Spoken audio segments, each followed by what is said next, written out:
А один мой друг в свое время, мы сидели, отдыхали у него на даче.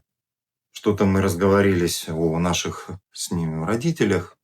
И он мне сказал, говорит: Паша, а ты напиши песню про отца.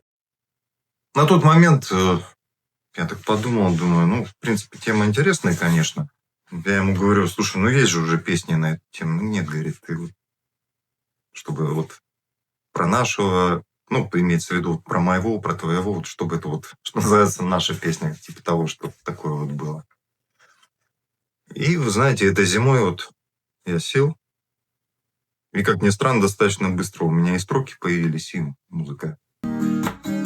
Прости, что не сумел, прости, что не сказал тех самых главных слов, что в сердце удержал.